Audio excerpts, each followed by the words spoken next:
I don't know when a song is finished. I just know if it's alive or I if love it that. is like has something that will continue to percolate and need to be said as the years go on.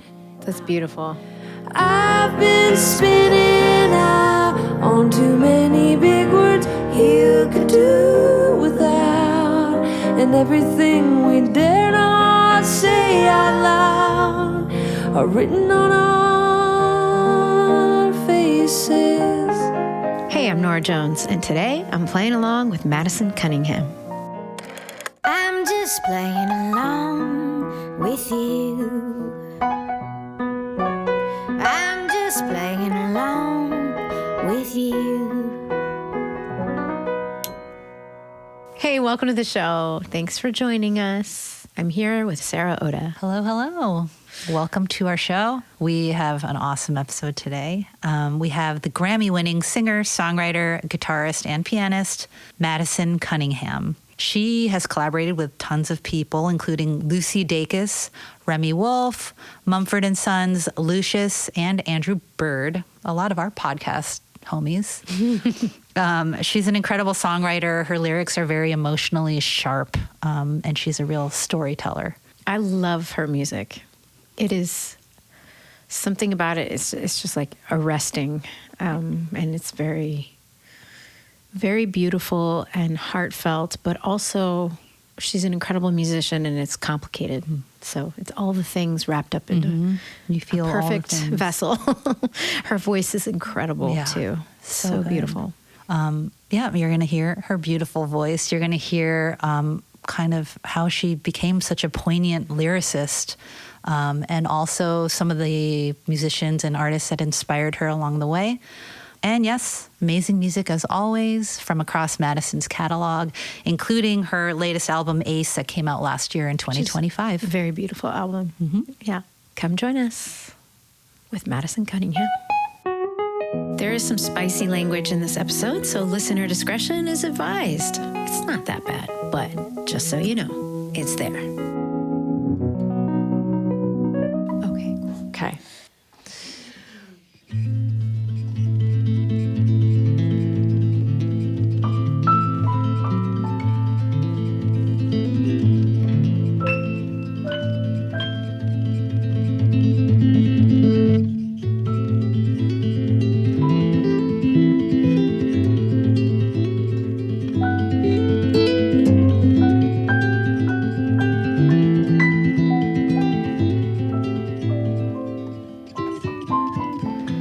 Say that you could do me harm in the safety of your arms while your eyes are atom bombs dropping. My head is full of thunder clouds, keeping aircraft on the ground. Who will win this lightning round of suffering? Turning in and turning out, the lining of our deepest doubts. In the California drought, we're drowning. I have followed in your wake,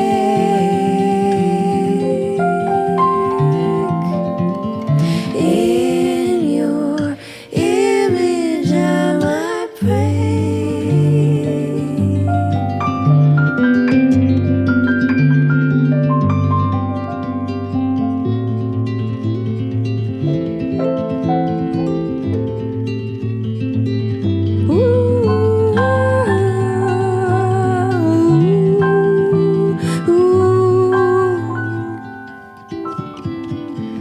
Bearing no resemblance to an age of innocence, have I lost the audience for good now? As the grand illusion phrase, it hits me as I drive away. I'll never see your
Oof, I have chills. That was amazing. Yay! That was amazing.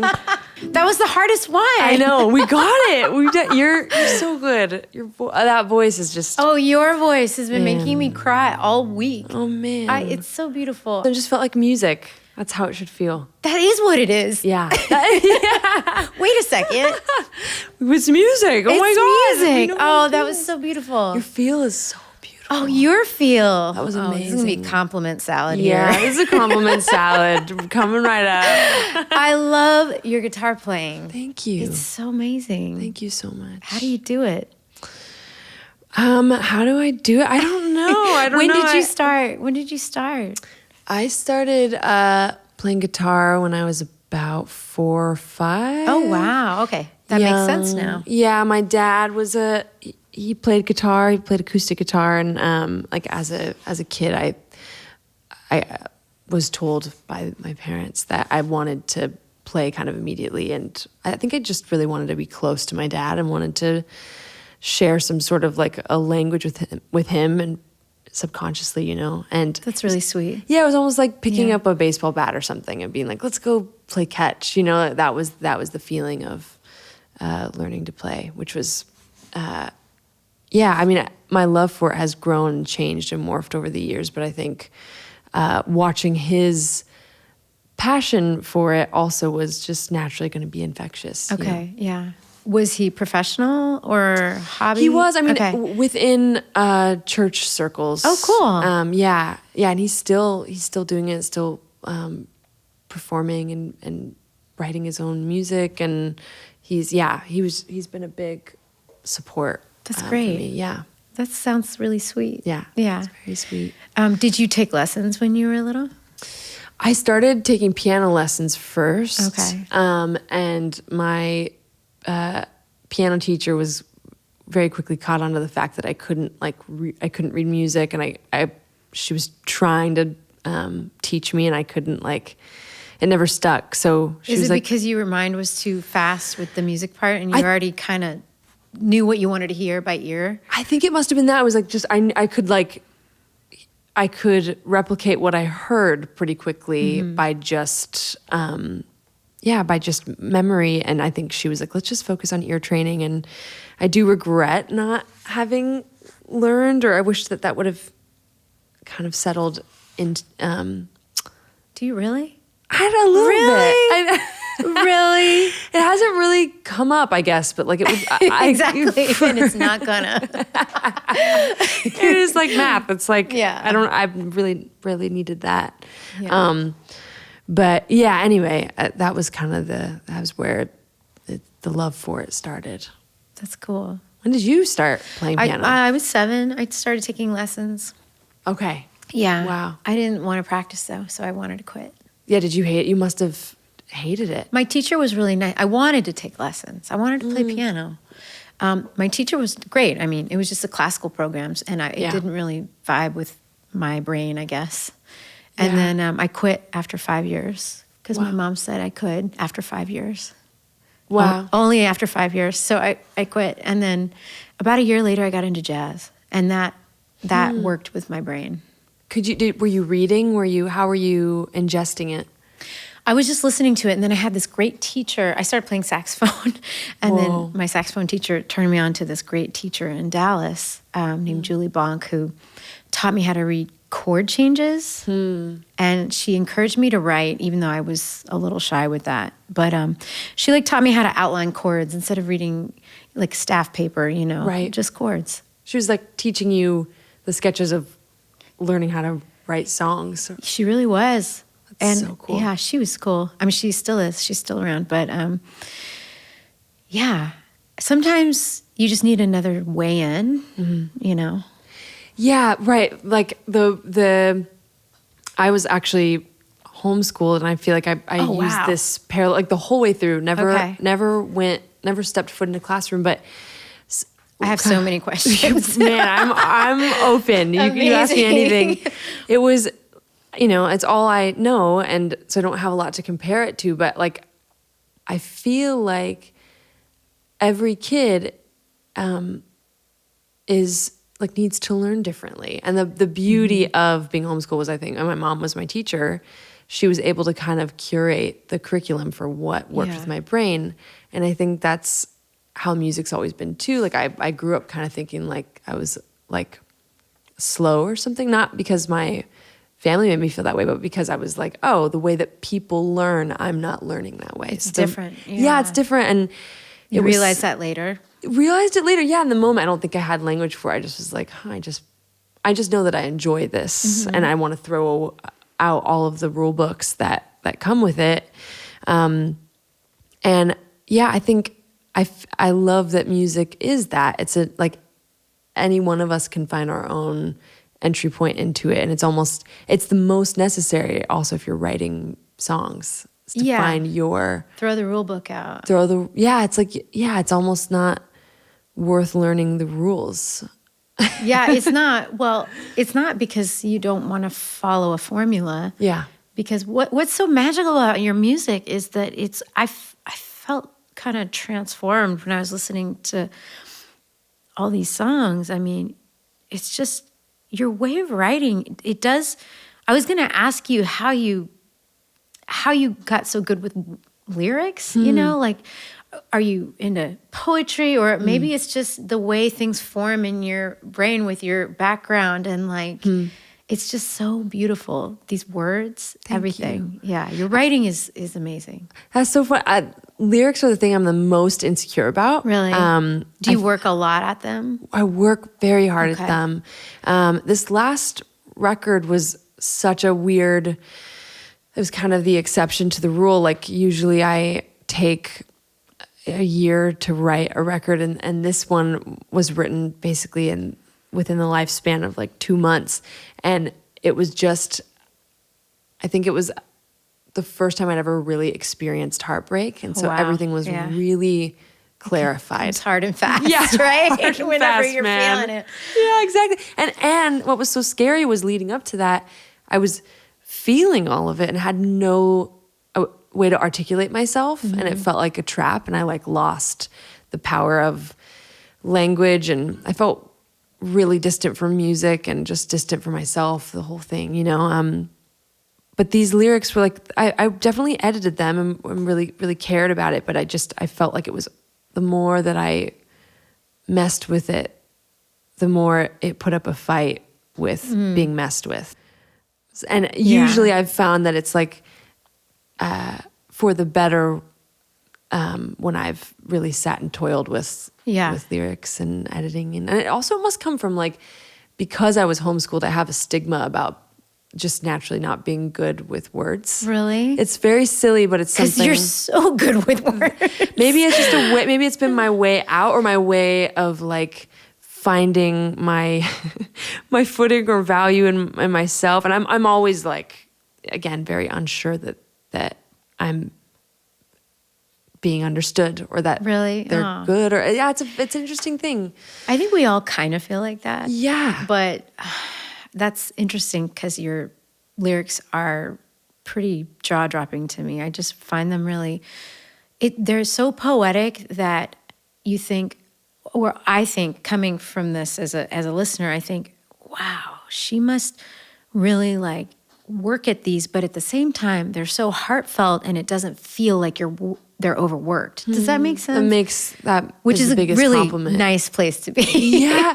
Because when things just come out, I feel like it's the most emotional. You really just want to capture the emotion, right? Right. There's like there's such a fine line between it like coming out as your first attempt at a thought, at forming a thought, and then the like, you know, you don't want it to ever feel like you're being a scholar at someone. Exactly. You don't want to feel like you've made it perfect, but there's no emotion in it. Like yes, there's no exactly. heart.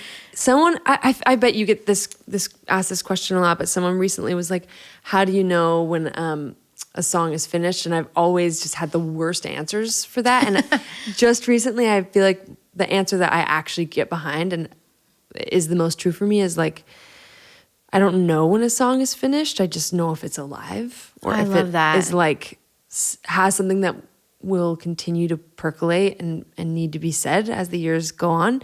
That's beautiful. And that's the thing. That's Yeah. it. Like as long as the conversation feels like it's fluid and alive, even if it's like a little bit clumsy and even if it's a little bit like elementary, it's worth saying. And It's a good. sketch that you can tell what it is, and it's Yes. like, you can show it to people. It's language. Yeah. It's like the thing that communicates what is happening in your heart space to like, you know, strangers and to people that you love. And like, that's all we got. Yeah, That's it. beautiful.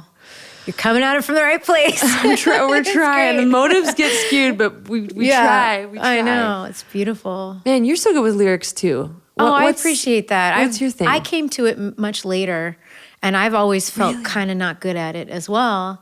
But the last 5 or 10 years, I feel like I've kind of hit a stride where I'm proud of the songs from the last like 10 years from a songwriting perspective, and I'm happy about that. But I also feel like I'm a little bit opposite, where I'm really excited when I feel like a song is done, and I just like I don't want to mess with it anymore. Totally. Yeah, there's you know when it's like, but also, do you ever rewrite songs from stage? And by that, I mean like after they're recorded and you get to tour them, do you ever go, oh, that was the lyric I really wished I would have done. Why don't I just correct it now? There's a few lyrics that I have done that too, yeah. I think it's maybe 1 or 2 where the old lyrics make me cringe. Yes. And then there's 1 or 2 where the situation was very specific and I just want to rewrite that story a little bit. Yes, right. You know? Is it usually in the songs, or the ones that make you cringe, is it usually the songs that people really want to hear? No, luckily. But it is, it's just older songs that I think were written before I really found my stride as a songwriter, before I learned that putting my heart out is okay. Ooh.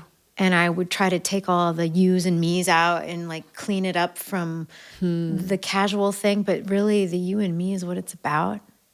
100%. So when I would clean it up, it would just kind of fall flat, you know. What did you think wasn't okay or acceptable and to put in a song? Like what felt too bare to you? Was it just that yous and me's, or was it? I think it was more like just cliches. Yeah. And now I realize that cliches, if you mean them, they go right to people's hearts, and it's like that's what it's about.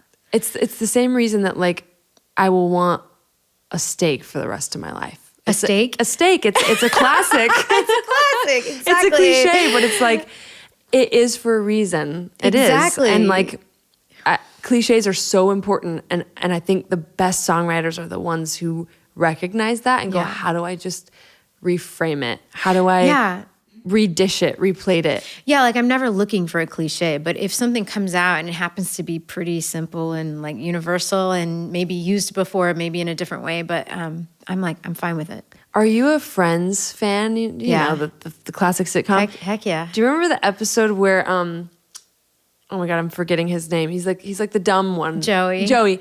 He writes this letter of recommendation or something, or like a birthday card. It was something. He's like tasked with writing this letter, and he goes to the thesaurus and punches in every single word, and it's just like this unreadable letter with these insane words.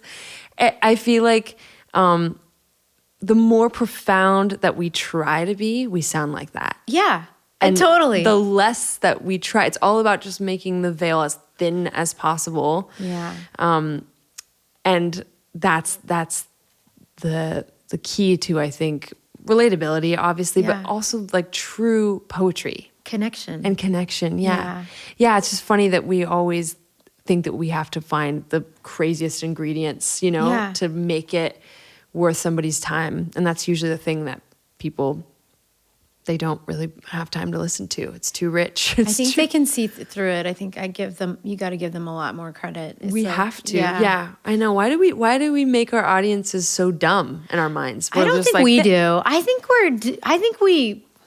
we're doing it the right way. Yeah, I think we're I like just that. you just try to be vulnerable and hope that people can latch onto something. Maybe it's like the people around, or the people who like talk about music so much, like Yeah. people in the industry that go like, let's dumb it down. Let's I prepare a happy meal for the people. want a steak. And yeah, I want a fucking steak, and I want you to make it really well. Sometimes I do Rare. want a Happy Meal. But Yeah, no shade. I want a burger. Are you kidding? Oh yeah. With the toy? and Exactly. yeah, absolutely.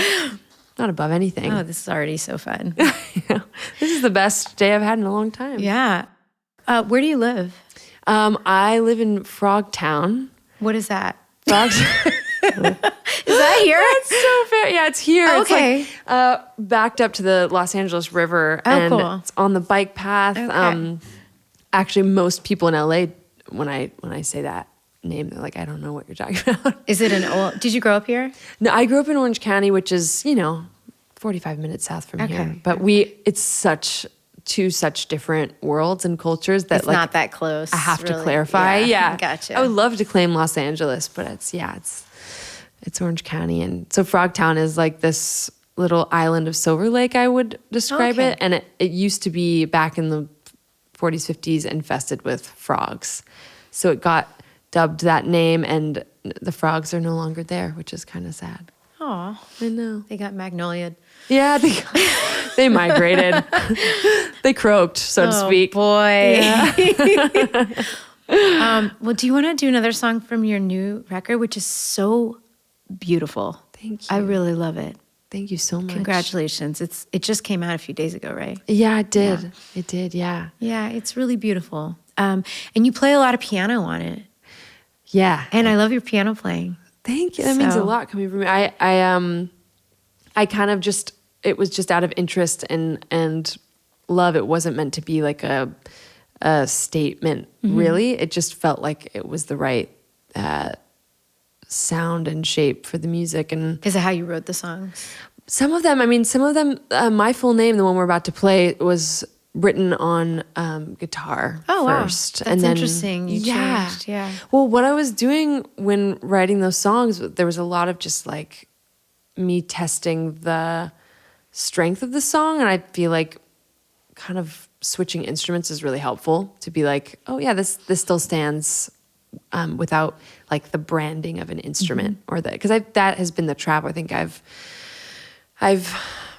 found myself in, which is being like, oh, I'm a guitar player, so then I write riffs, right? Yeah. And I very quickly, like, this record was never going to be a riffs record. There was no room for it. But I was also growing out of I was changing anyway. So, but piano felt like this interesting, like, way forward, and it's fun to me. I that's like one of the first instruments I started on, and it's just, you know what it's like. It's just a beautiful, fluid instrument that like has everything's laid out for you, Yeah, which it's is so different. nice. But I think it's fun to switch, and It's important. It's really fun I love playing guitar.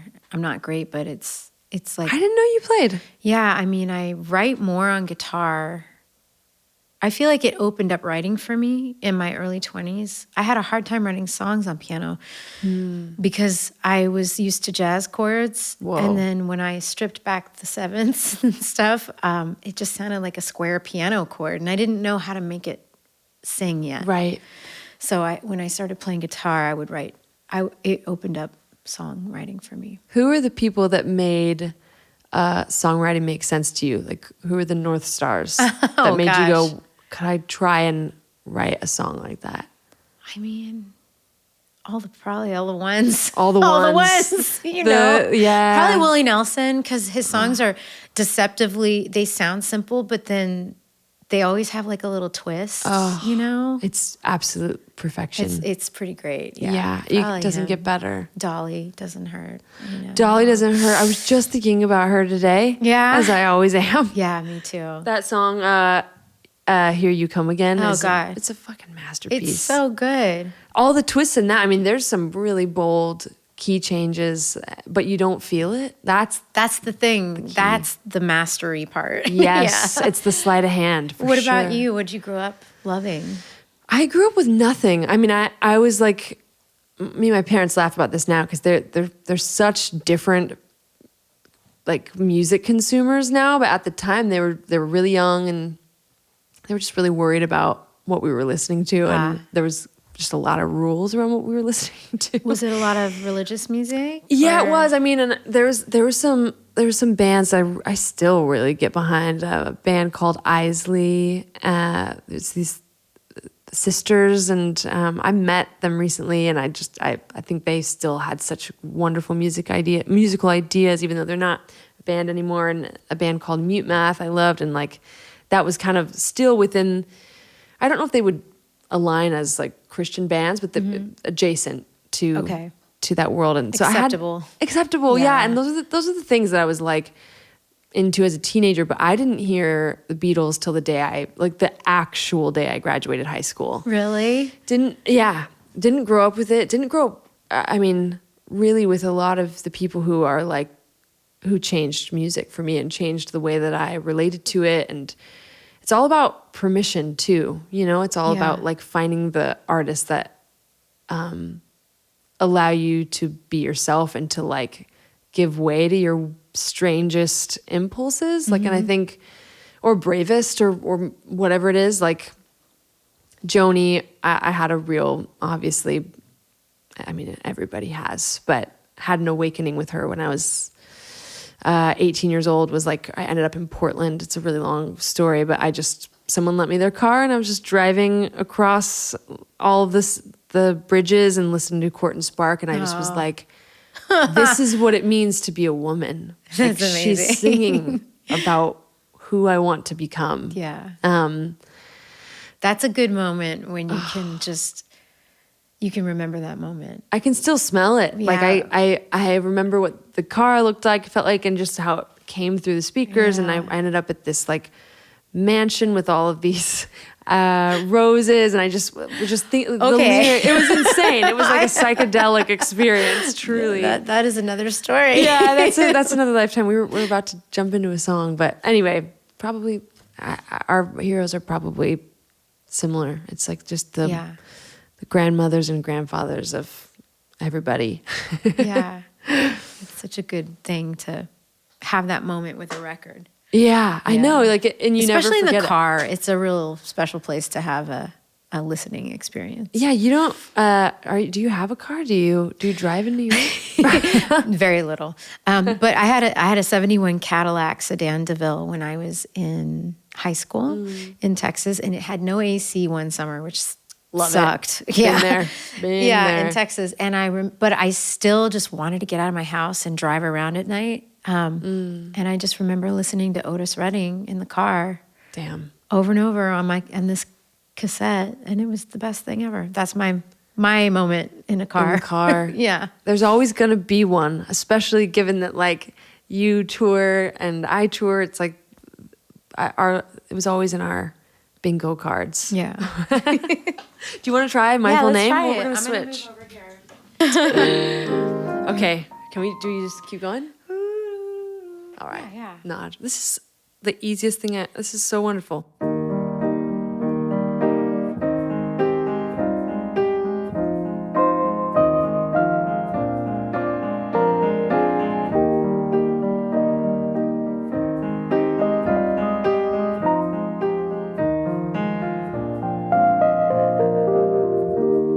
I love it when you say my full name and the way you always speak your mind. When the needle finally finds the vein and all your little sayings become mine. Your brother only shares your family shame, but he doesn't really know you. I've been spinning out on too many big words you could do without, and everything we dare not say out loud are written on our faces.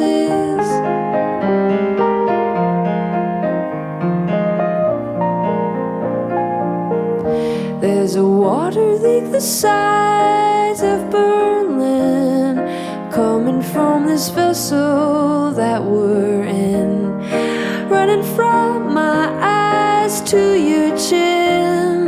Love's a kind of sorrow we're saving. When a part of me went missing, the case was never opened.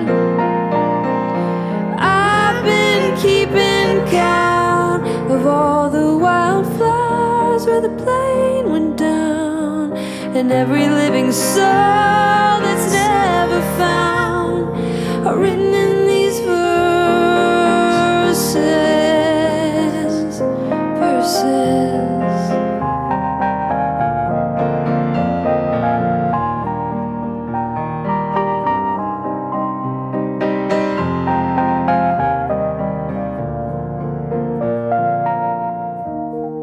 I'm finding out that I'm allergic to every living thing that isn't you. And as I say it now, I know it's true.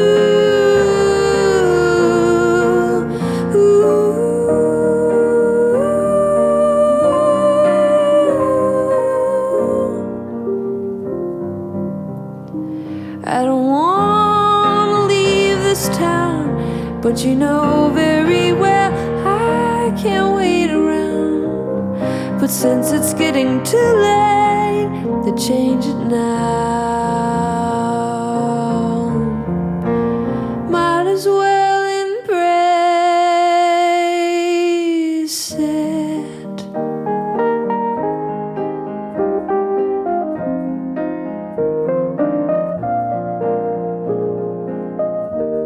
I love it when you say my full name.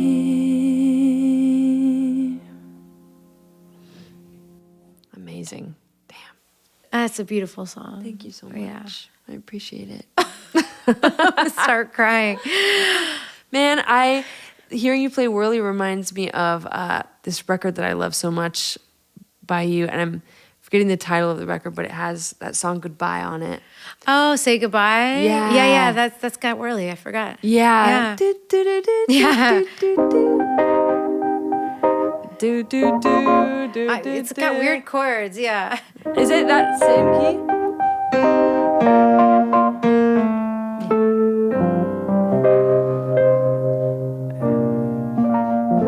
Yeah. It's got a weird chord structure. Good old days when you let me misbehave. Nice. Always knowing what it lasts, but if you asked, I'd come again. Oh, yeah. Does it do that? Yeah.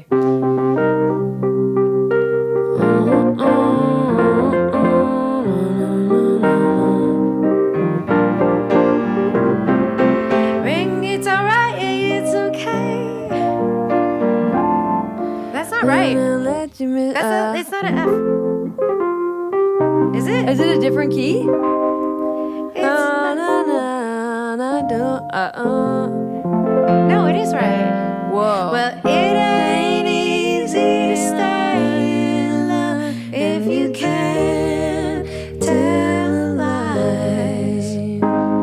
But I'll just have to take a bow and say goodbye.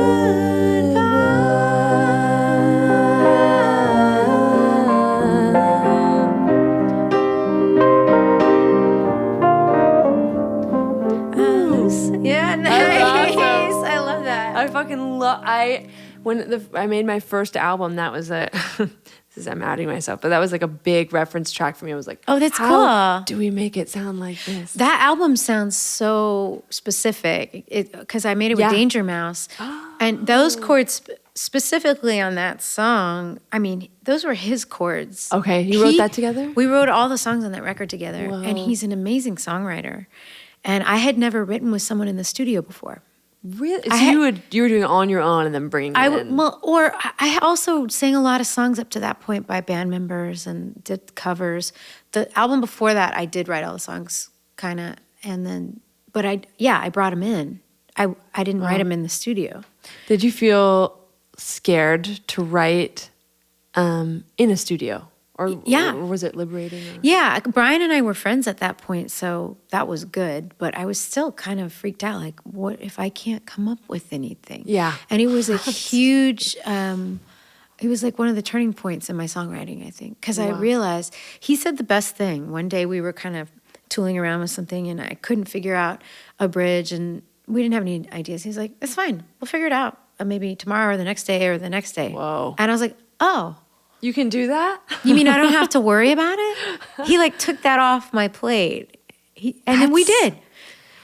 That's so magical, because that is how the creative process should be, is that you're taking things off of your own plate and trusting that it will roll out.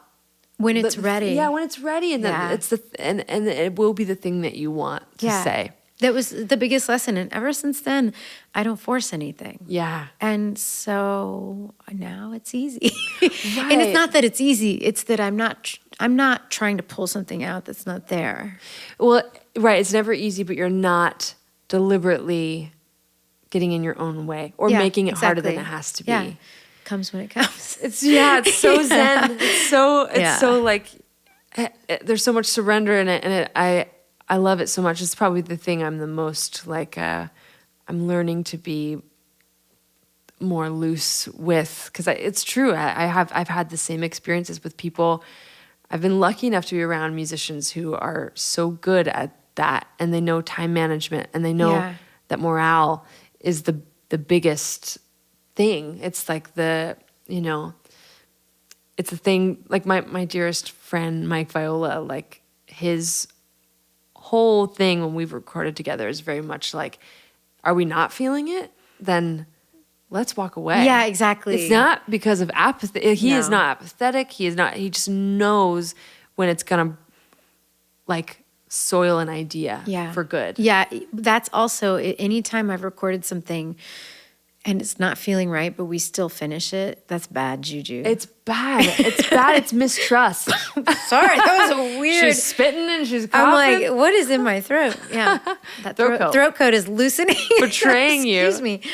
But yeah, it's a real thing. Yeah, that's a good way to put it. Like if it don't strangle something into existence, I won't do it. Yeah, but at the same time, we've put in the work and we know the language. Yeah. And that is work. It's not like, it's so easy. It's just that we've already done that part. We've learned the language so that we can shake it all up and then like let it just come out. Yeah, unlearn. You can unlearn it a little.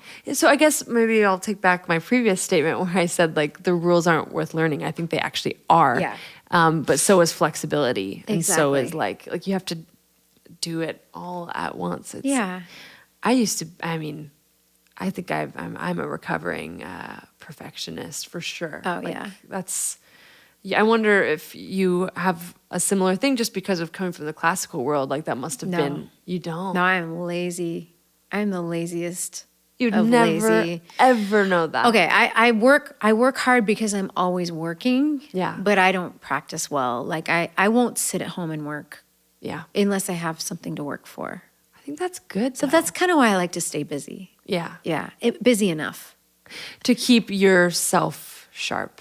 Yeah, that's why classical music didn't work for me, because I was too lazy. Yeah, it's not for the faint of heart. Yeah, it's hard. And also, like, you must have had back issues from practicing for that many hours. Like No, I didn't practice. That's the problem. I see. You didn't even go through a phase. I never went through a phase. I failed my college piano jury because I know. I'm getting the sweats just thinking about it because I didn't practice. Because it was classical. Because I was in jazz school. And that was great with the classical part that you had to do. I failed and then I dropped out. I mean, that's badass. I don't do that. Kids. Sorry. Kids at home do that. Did you go to music school or anything like after homeschool? No, yeah. I really thought about it and had a few months in my senior year of high school of stress because I just was like, I have not been planning for where I'm gonna go, or I always knew that I wanted to do music, but like I didn't know that you could actually, very possibly make a career out of it till I was 16. So I don't know. I'm still trying to even figure out what it means to make a career out of music. It's very strange. Well, it's a lot harder now than it used to yes. be. Yeah. In a way. It's harder and it's stranger. It's getting weirder. It's weird. And in a lot of ways, it's easier if you're good at social media. Yes, which I am not. So most artists aren't. It's not my time. Yeah. Yeah, most artists aren't. Like, it just feels like this secondary job, obviously, that nobody wants to do. No one wants to do it. No one is skilled at it. Yeah. And that's probably why, like, the younger generation of artists are doing very well or, like, selling out tours in 30 seconds. Because they've figured out. They know how to be themselves on it, too. I know. That's what it is. Yeah. It's not that we can't do it. It's that we have to find a way to just be true to ourselves and do it. Yeah. That's the only way to do it. And people don't always, like, there's not a lot of, it's not immediate to people if you're like, well, this is how I relate to it. Like, the platform, or this is how I want to use it. It's like, it's never going to be probably, or most likely won't be in favor of metrics. Yeah. Blah, blah. Metrics. Where did we go? Where did we just go? I don't know. Have you used that word before? Metrics. Yeah. Like, I've never used. I don't think I've ever used that word. It's in my Rolodex as of recently because when it's time to release an album, all this stuff gets tossed around, all this language, and you're like, huh? Not that word. And then then I just said it. Then it's in your head. It's in my head. I'm actually not going to tell this story. I was going to tell a story that I'll just tell you off air someday. Tell it. I told a story about Depends in the last podcast. So permission. Yeah, we're going to delete it though. Okay. I love it. Yeah. I love it very much. Yeah, basically the moral of the story is I don't, social media hurts my feelings. Oh yeah, you read it. Yeah.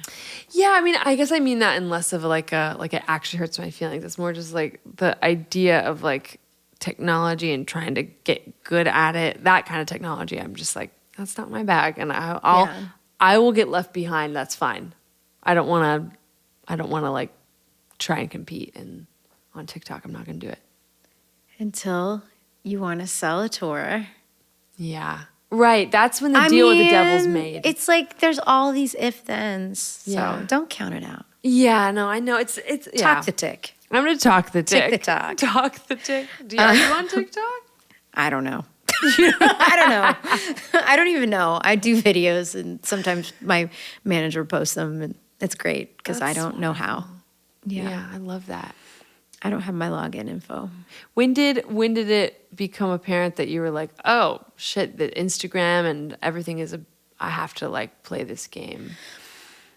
I still come from the before times. So, I had like a built-in audience in a lucky way, but I think during the pandemic I started doing these live streams, and those were fun. Yeah. Because I was just playing. It's interactive. Yeah, and I was just playing. Yeah. And so that was cool. That was my way. I love that. But I don't do that anymore. Yeah. So I probably should. No, you should. Like, I don't believe in should. If you want, you should do it. Exactly. It's hard. Yeah. At that time, it was good for me because it was the only time I played music all week. Yeah, right. I would do once a week, and it was the only time I touched any music. Did you have a kid at that point? I had 2 little kids. Wow. So you have 2 or more than that? Oh, God, more. That would be hard. No. You're done. I'm done. Let everyone know you're done. So done. Yeah. Did you grow up with siblings? I'm the oldest of 5 girls. What? Yeah, which is wild. Excuse me? I know. All homeschooled? All homeschooled. My mom is in the last year of. She's still doing it. Yeah, she's in her senior year. Hats off. Well, interesting. Megan's a badass. She really is. She's and like has remained kind of in love with it, and it's really cool. All my sisters are awesome. Like in a big family, there's usually room for someone to get lost in translation, or for there to be one kid that you're like, I'm worried about. Yeah. And all of them are just like, they're so intelligent and funny and beautiful. Like they're like the people that I would probably want to be friends with if we weren't blood related, which is really like that's great. not a given. That's really sweet. That's amazing. Yeah, it was a crazy household to grow up in, as you can imagine. It was Sounds a little crazy. Yeah, there was a lot of like fights over clothes. That was like the only tension that we had among us as, well, at least like the 3 oldest, because we started to like have the same shoe size at some point. And I can't relate. I grew up an only. Were you really? Yeah. Did you want siblings, or were you like I happy? did. Yeah. No, I did. And I grew up an only child with a single mom. Okay. But then I have a half sister, and we met when we were grown, pretty much. And we both wanted that. So it was good. That's Now I beautiful. have like a grown up sister, and we're pretty close because we met when I was 18. So at this point, we've known each other a pretty long time. Yeah, and that's like those are such formative years. Yeah. To me, I mean, we missed the main formative years, but yeah, still had some. that's so sweet. Yeah. You want to switch back? Should we do one more? Yeah, just do one more song. So you use a lot of different tunings, right? A lot of different tunings. I was in this like strange suspended tuning for the first song we did, Wake. It's C, G, D, F, A, C, and I like found it online and wanted to like at the beginning of the new year of 2024 wanted to do something that felt like I was stretching myself, and I was at war with it for like a week straight, just kind of like almost like banging my head against the wall, going like, why I don't understand how this works. And I love songs for this reason, because you can find like a tiny little pattern of chords, and then just, or like a thing that works, and you go, I think I understand where to put my fingers, and then you understand, like you figure out where else on the neck or in the tuning there's more possibility. It's really fun. But this song is in open D. Oh, it's pretty. She's a classic. This is a steak of a tuning. That's the steak of a steak of an alt tuning. Okay. The open D. Thanks, Ben. And you always play an acoustic through an amp? If I'm playing right now, I am. Yeah. But do you usually on stage? Yes. I didn't know you could do that until I realized that Willie Nelson plays his acoustic through his nylon triggered. Does he? He plays it through an amp. That's why it sounds so specific. Have you ever sung with Willie? Yeah. Oh, I would love to hear that. He's so fun to sing with because he phrases weird, but then when you're singing with him, he's kind of following you, but you're also following him. Wow. Yeah. So it's like a fun chase. It's like a wormhole, but it's a good one. Spiral staircase. Yeah, exactly. a Tom and Jerry episode. Exactly. Okay.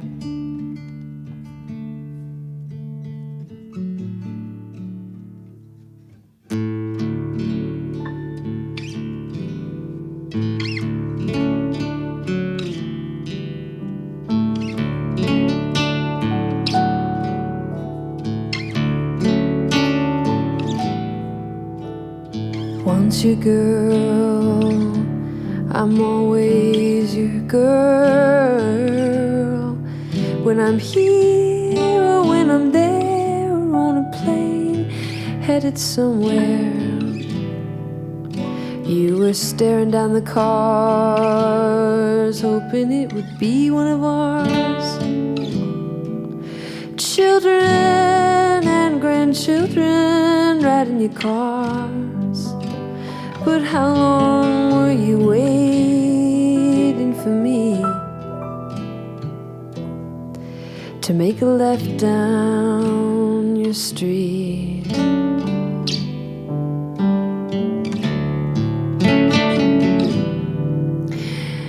It's not if, darling, it's when there's always something left unsaid.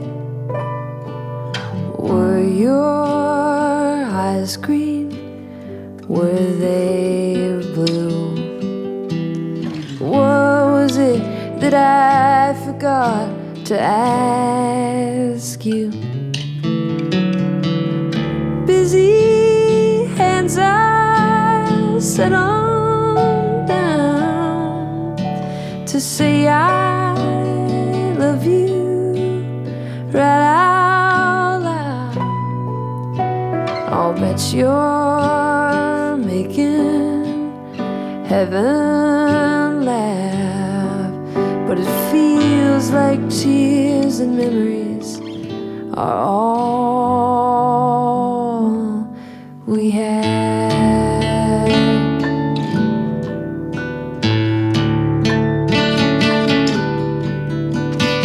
Once I knew it, I was always a know-it-all.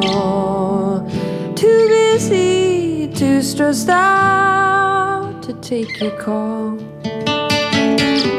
Thought I would always find you there, sitting in your TV chair. Well, time is in a bar, having a laugh somewhere. The nurse said you were waiting for me to let go,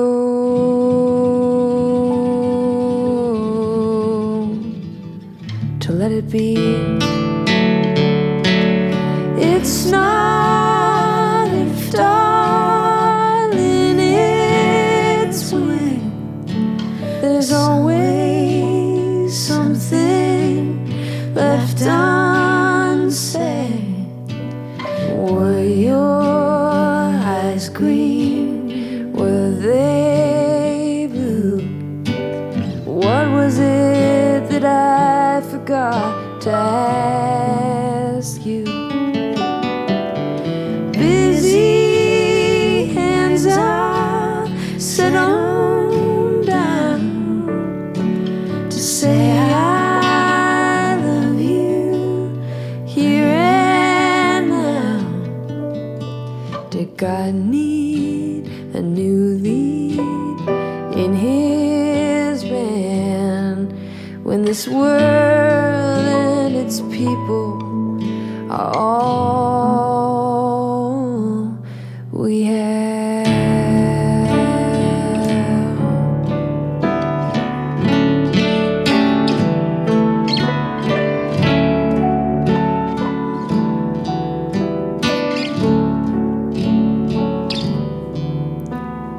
Once your girl, I'm always your girl.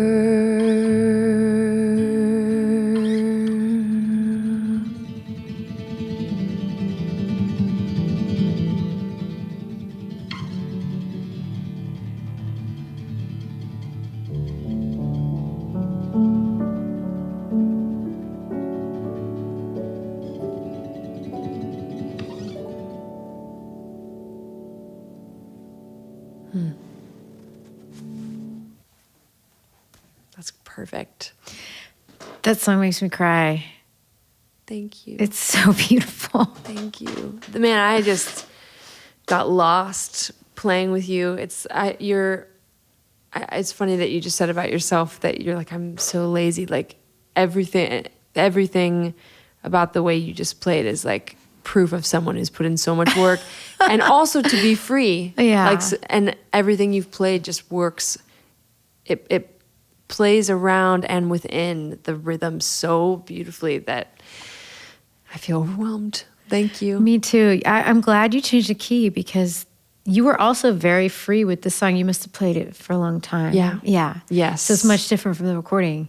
So I'm Yes. glad I got to throw my notes out. Me too. And we just got to play. It's Exactly. always better that way. It's always better to just, play music. That's what it's for. It was beautiful. Thank you so much for joining me. Thank you so much for having me today. This made my whole week. More, please. Let's hang. Let's hang. play. I'll see you in New All York. right, cool. Yeah. Yay, I knew we'd be friends. I knew it. I felt it in my bones. Incredible. I loved playing with her. Those songs are so just, you used the perfect word, arresting. They are, those 3 songs we did specifically they're all good though. Everything I've listened to of hers is I'm always like, what is that? I hope we can do more together because she's so good. First song we did was called Wake from the album Ace 2025, and it features Fleet Foxes on the song. The second song we did was My Full Name from the album Ace, also 2025. And the third song we did was Life According to Rachel from the album Revealer, released in 2022. Special thanks to Madison Cunningham for joining us today, and we'll be back next week with Jason Moran. Norah Jones is Playing Along is a production of iHeart Podcasts. I'm your host, Norah Jones. This episode was recorded at Westlake Studios in Los Angeles, California, by Thomas Warren. Assistant engineer was Danforth Webster. Backline tech, Jason Moser. Director of photography was Isabel Mazzolini. Gaffer, Mickey Inaguchi. Mixed by Jamie Landry. Video editing by Marcus Rutledge. Audio post-production and mastering by Greg Tobler. Additional recording by Matt Marinelli. Additional video by Kay Loggins. Creative consulting by First 3. My Hair by David Stanwell. Artwork by Eliza Fry. Photography by Shervin Linez. Produced by Norah Jones and Sarah Oda. Executive producers Aaron Wong Kaufman and Jordan Runtag. Marketing lead Allison Cantor-Graber. Thanks for listening, watching, and tell your friends. I don't know why I said that. I don't know. We're keeping it. Tell your friends. All right.